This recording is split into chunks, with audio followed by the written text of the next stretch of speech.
Hey guys, welcome to the Kane audio vlog. It's Friday, it's time for another Ask Me Anything.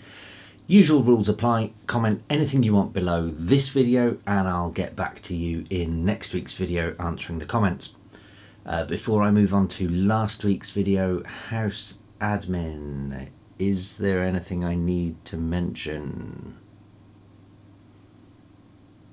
I don't think so, but it's currently 8 o'clock in the morning when I'm filming this. I've literally got up and started it because I've got stuff I need to crack on with today. So I'm not thinking straight, sorry. Oh well, never mind. I'm sure it's fine. Mousetrap release, new EP. I've talked about that the last few weeks. If you've just tuned in, June the 7th. What else have I got going on? Got a couple of festival gigs, but again they're not till after next month, so all good, whatever, doesn't matter. I'm sure it's not important. I'm sure I'll remember it after I've done it. Right, so starting at the top, Jockmeyer, Amazon, high five. I have a question that's been on my mind for some time now. If a producer was to be signed to, let's say, Mousetrap for an EP, how much can a producer expect to actually make these days? Or is it really more for the support that a producer would want to get signed?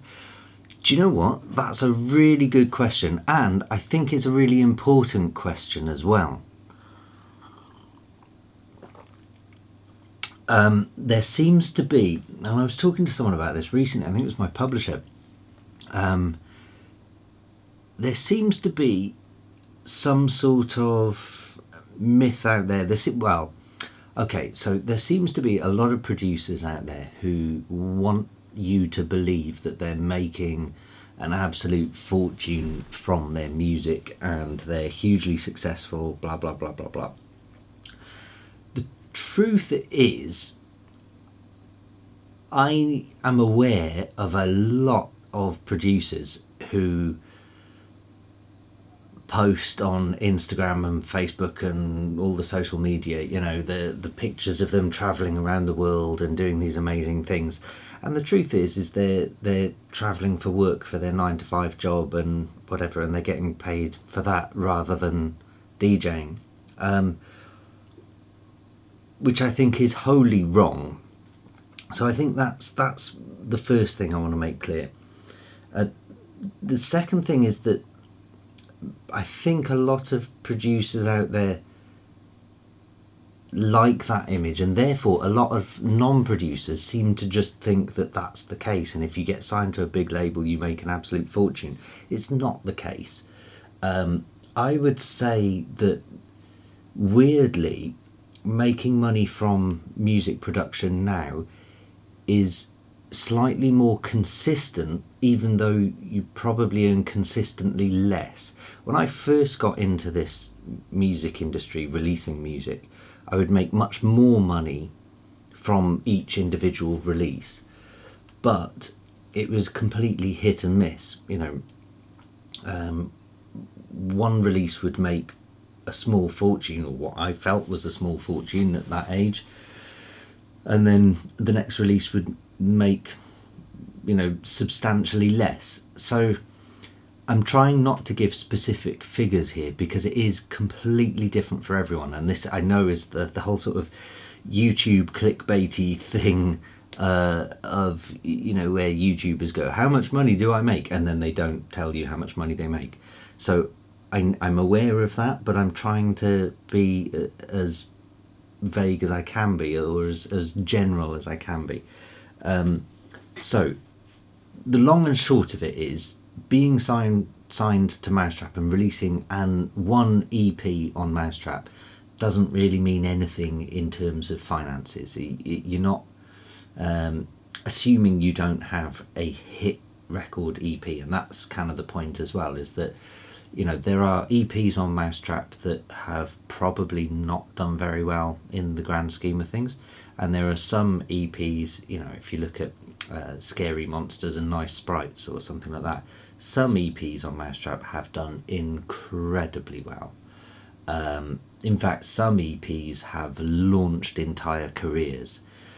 So I think it would be unfair of me to say one way or the other. I don't think it makes you rich, but I guess it could in the long run.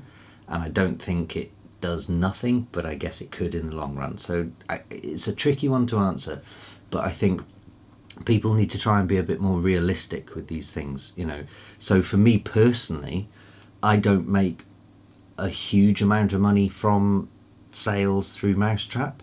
I make enough money to make it worthwhile doing, but at the same time, that's not really the reason I do it. And the other thing then to discuss, I think, which is quite important, is a lot of people in this industry now have also figured out that you can't necessarily just make money from producing music. You can't just be locked in your bedroom making music, but equally you can't just be out on the road DJing. And you know, if you're an engineer or whatever, there's a whole host of different routes you can take to make money in this industry. For me personally, as well, most of you probably know, I do a lot of sound design, I do a lot of engineering, I obviously produce my own music.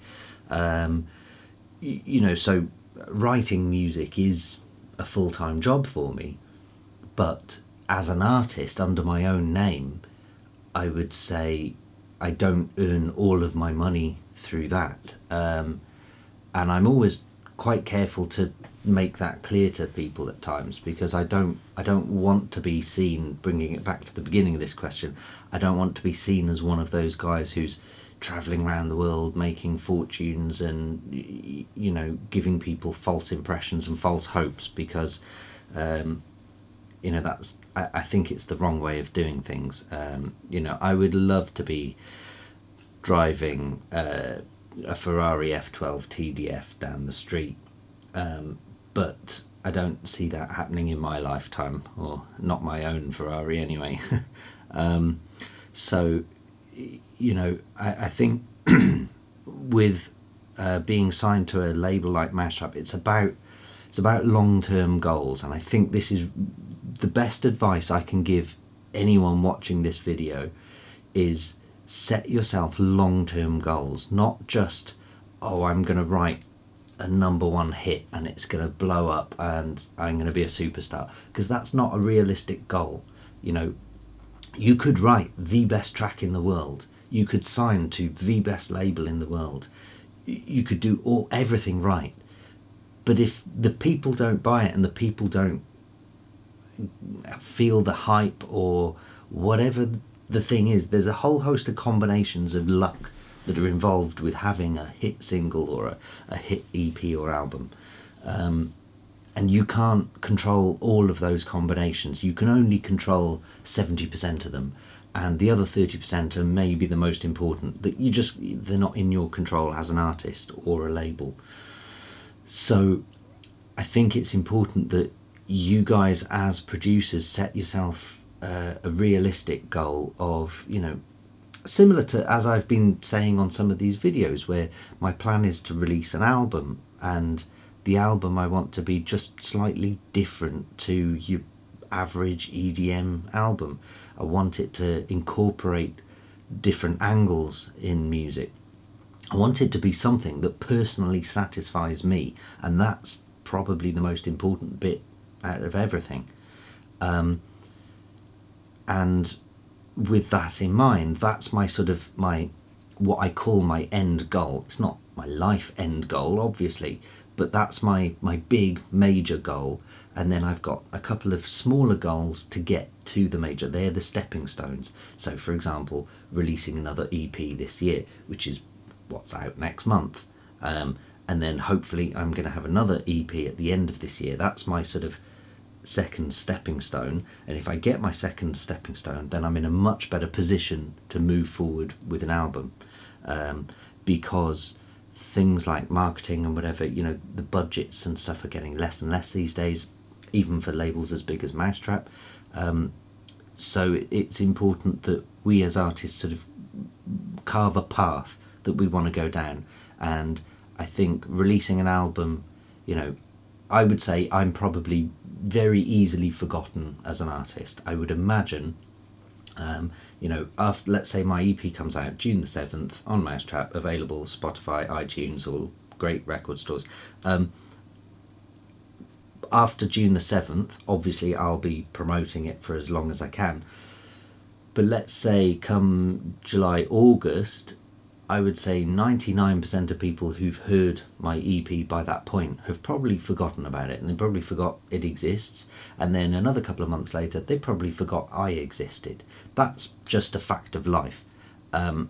So I think it's important that we set these goals, because it's about refreshing that and building it as one long, essentially these next couple of EPs in my head are marketing towards the album. Does that make sense? I think. So hopefully that kind of answers your question. I think it's a really important question, and I might actually separate this, or maybe do a whole new video that's maybe less of a rant or something about this, because it is one of those things that I think people don't quite talk about enough, is the money in the music industry. And don't get me wrong, there is a lot of money in the music industry. You've just got to be able to find it, and it's hiding in different places these days to where it used to be. So another thing I wanted to say, actually, on that note of being signed to Mousetrap, it's a difficult one to judge as well, because I would say since being signed to Mousetrap, I've probably had a slight increase in mixdown work. I've probably had a very slight increase in gig inquiries. So I don't consider DJing as my main focus, so I don't kind of push that area as much as I probably should. But there are some artists on the Mousetrap label, and you know who they are, who are gigging everywhere. They're touring constantly, and that is definitely, I wouldn't say off the back of Mousetrap, but Mousetrap has definitely had a big influence on that. And so, that's in Mousetrap's interest to have a successful touring DJ releasing music on their label, and it's in the DJ's interest to be touring and using the Mousetrap name, and being a part of that. It's a two-way thing. So back to your original question of how much can you actually expect to make these days in terms of direct sales, not a huge amount, probably more than, obviously, definitely more than self-releasing and more than small labels, because that's quite obvious, but it's not, I don't think it's life-changing in direct sales instantly, but you may be in a better position for things like Spotify playlisting, and that can pay very well compared to record sales. Spotify playlisting is brilliant. You may be in a better position for syncs, for synchronization on radio and TV and whatever else, and radio plays in general. So these things bring in long-term royalties and stuff. And then overall, I think being signed to Mousetrap, you're in a better position as an artist with a slightly better stature, which puts you in a better position for things like gigs, for me, for mixdown jobs, sound engineering and sound design. So yeah, that seems to have been like a 15-minute rant on Mousetrap. So in my view, yes, it's absolutely worth being signed to Mousetrap, but mostly because I want to be, and mostly because I feel like they work with me musically, and that is more important than any money. But I think that answers what you're asking. So moving on. Deadly Custard, Amazon, high five. Are you still working on your Kane VST synth? Do you know what? I was thinking about this the other day. Looking forward to the podcast. Right, so you were just talking about that. Yeah, I was thinking about this the other day, and I can't remember why. I think it was because anyone who's watching my channel will have seen me put a Bitwig The Grid video out. when I was looking at that, and I think that probably then made me think, oh yeah, I was making that VST. I'll be completely honest with you, life has taken over and I completely forgot I was even making it.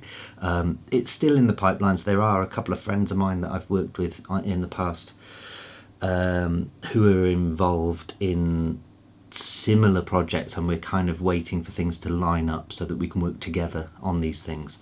So it's still it's there as an idea, but I haven't moved forward on it at all whatsoever. I wish I had, but no, I haven't. Looking forward to the podcasts, or are they vodcasts? Is that surely vidcasts? Is that a thing? Must be. I'd love to see a chat with one or two of those producers like John Hopkins, Max Cooper or Alex Banks, etc., who make quite crunchy IDM, contemporary analogue electronica. Well, there's a description. So I mean, I don't know those three guys personally, so I couldn't vouch for whether they would be willing to do it or not, but certainly I'm open to suggestions. I think once we've got, a bunch of episodes done and out the way, obviously it makes sense for me to start with people I know, because I can ring them up and annoy them.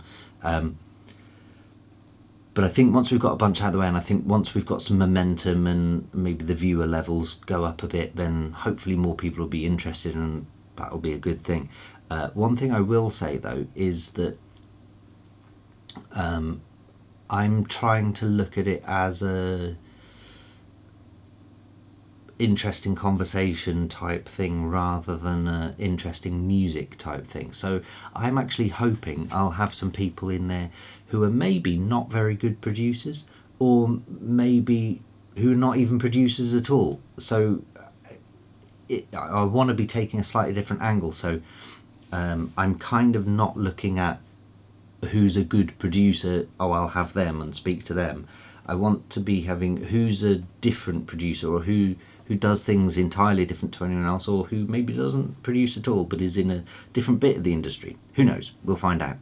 Andrew Hollis, Amazon, high five. RE the album track running order. I should have mentioned that the Reload LP came with a book of stories for certain tracks, so hence the title. I like that. I think that's probably way too creative for me though. I'm not that clever. Also, read a Carl Craig interview in Computer Music, and his kit list is Harrison Mixbus 32C. So you're in good company. Not that you need validation. I thought I would share that fact. Well, that you did. With the release of Bitwig 3, what do you feel, if any, is missing from the door? Haven't used Bitwig 3, so this might be in. But I think Groove templates would be a great addition. You can't beat the MPC SP1200 templates in Ableton for Swing. I'll be honest, I never used Groove templates. And I'm not sure if Bitwig has them or had them. I've no idea. Maybe someone else can answer that, but I don't think it's got templates. But then I never saw the point. I always felt like it's either swung or it's not swung. And as to the amount of swing, you just go by feel and just sit there over the dial and just feel that groove. And if you're doing a reggae track, it's clearly going to be heavily swung. If you're doing a tech house track, it's going to be fairly swung. If you're doing 808 techno, you're probably not going to have any swing at all. That's basically how I run it, but I don't know. Reality on X production. Do your track goes through any analog processing on compressor or limiter? Amazon, high five. Not really. I mean, I have analog processing. I have things like the SPL Vitalizer and things behind me.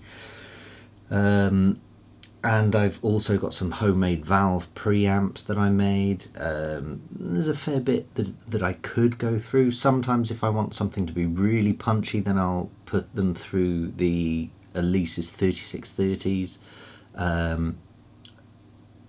which are the sort of classic, well, I mean, Daft Punk kind of made those compressors famous. They're super cheap. They're not very good, but they make everything just really pumping, and they have a real strong character. So I'll sometimes use those.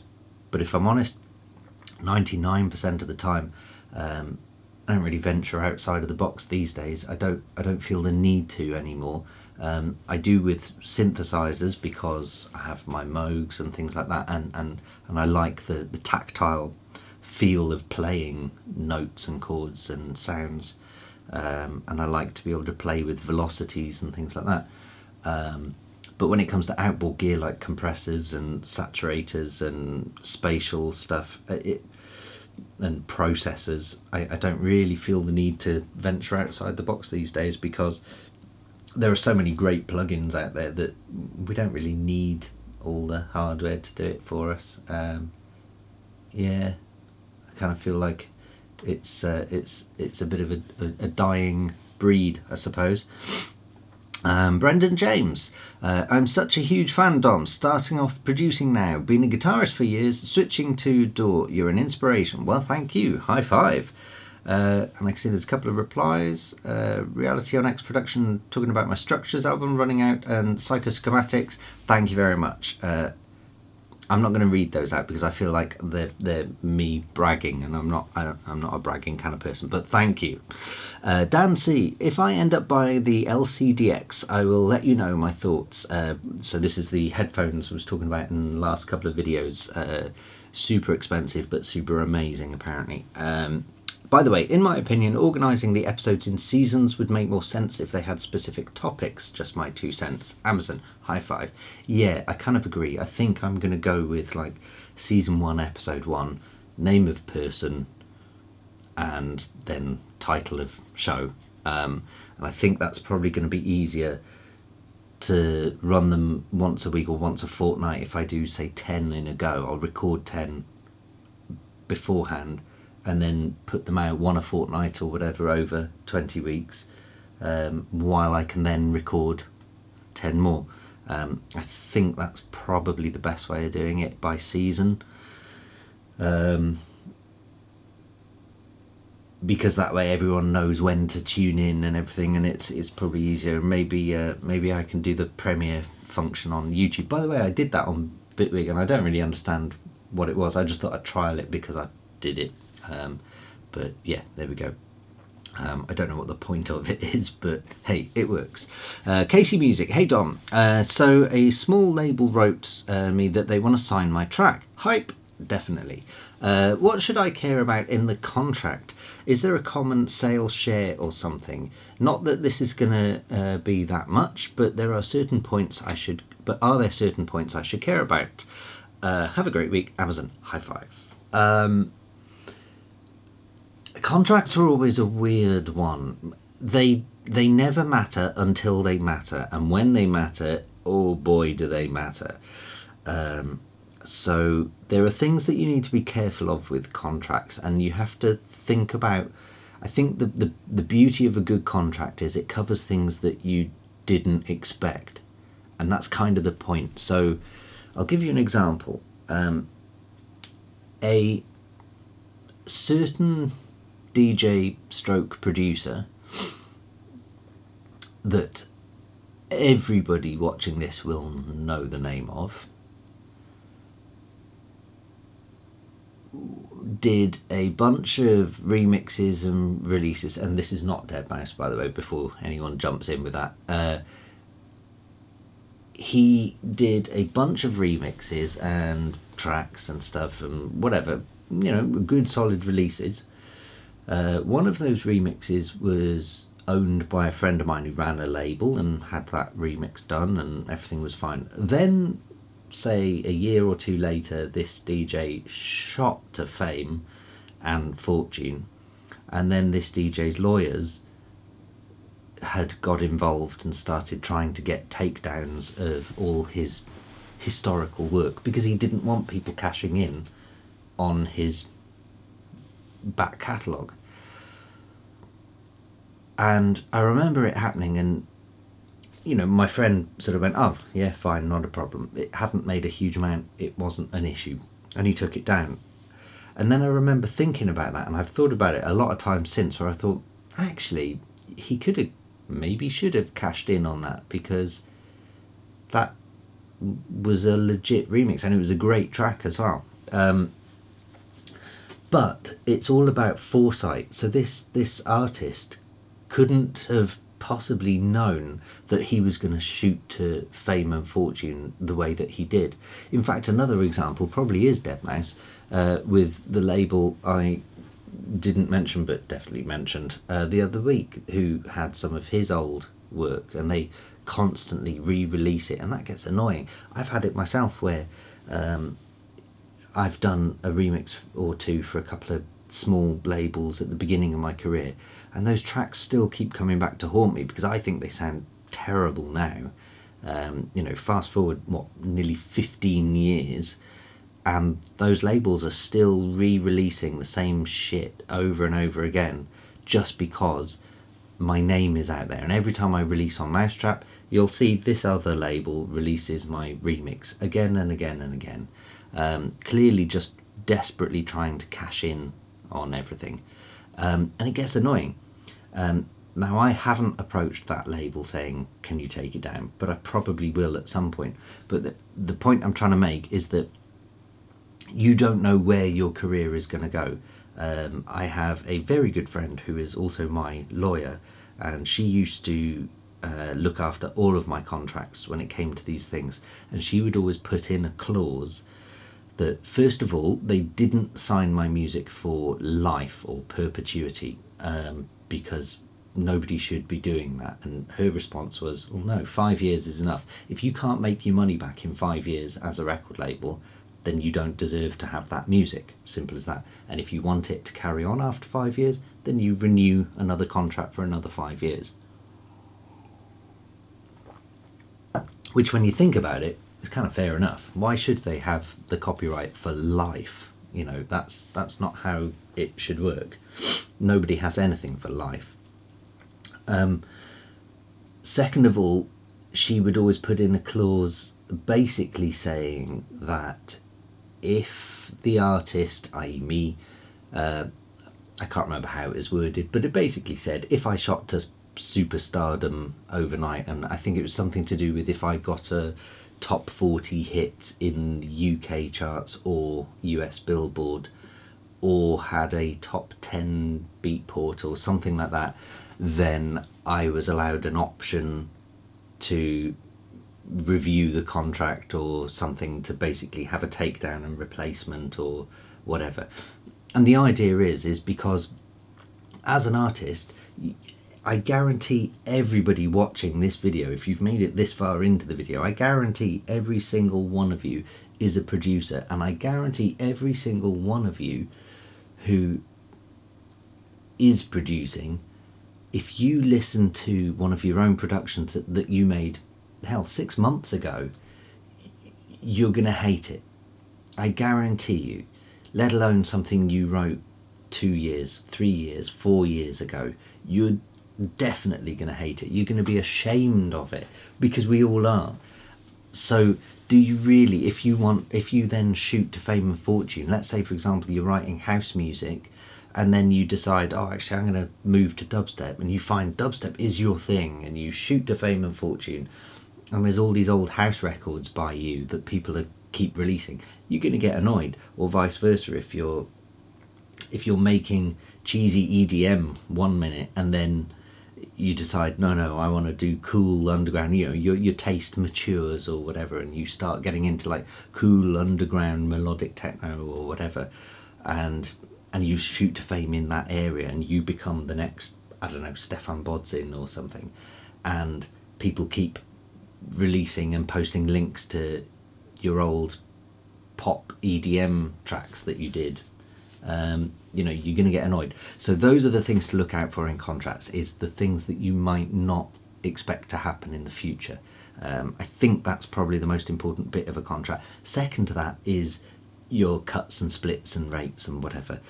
Generally speaking, I would say the vast majority of labels these days go 50-50. It's only when you're dealing with big major labels that they might try and swizz you out of 18% or something, which used to be the old way of doing it, was 18%.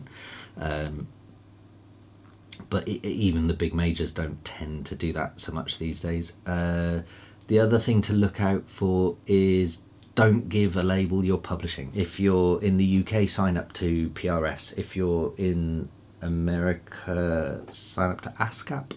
And there's a couple actually. Look at your country, see where you are. But yeah, I mean, I always found it was easy enough to self-manage PRS, and if it's a small record label, I don't think they're going to have a team of people pushing for your music to go on TV adverts and radio and whatever else. I don't think that's going to be the case. So personally, I would not sign over your publishing. It's different when you get to a much bigger label, because they want to look after your publishing. You know, let's say you sign to Universal. Well, we know Universal have a huge publishing team, so that's obviously worth signing up to, because you know that they're going to get you great deals. Yeah, so I think those are probably the most important parts to think of in a contract. Outside of that, yeah, it kind of doesn't matter anything else really. I would say go 50-50 if you can. Anything less than 50% and you're not really going to get much. But let's be honest, with a small record label, like you say, it's not life changing. It's not necessarily going to make you a millionaire anyway, whether it's 50% or 10%. But I would certainly go with 50-50. I just think that's fairer for everyone. And yeah, I think that's probably about all I've got to say on contracts. Right, we're getting there. Moving on, Zombo. I think doing a season and episodes would be really cool. Releasing one episode per month is reasonable. I think it is, but I think I'd rather do it more often, because there are a couple of monthly podcasts that I follow and I struggle to follow when it's monthly. I feel like it needs to be at least once a fortnight, maybe even once a week. We'll see. Rob Marconi, Amazon, high five. St. Nicholas, Amazon, high five. And that is it for this week.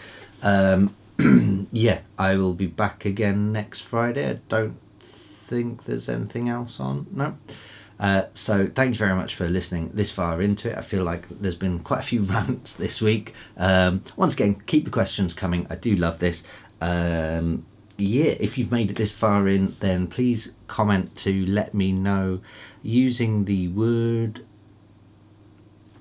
polar, because I have a polar filter. Yeah, and I'll see you this time next week. Cheers.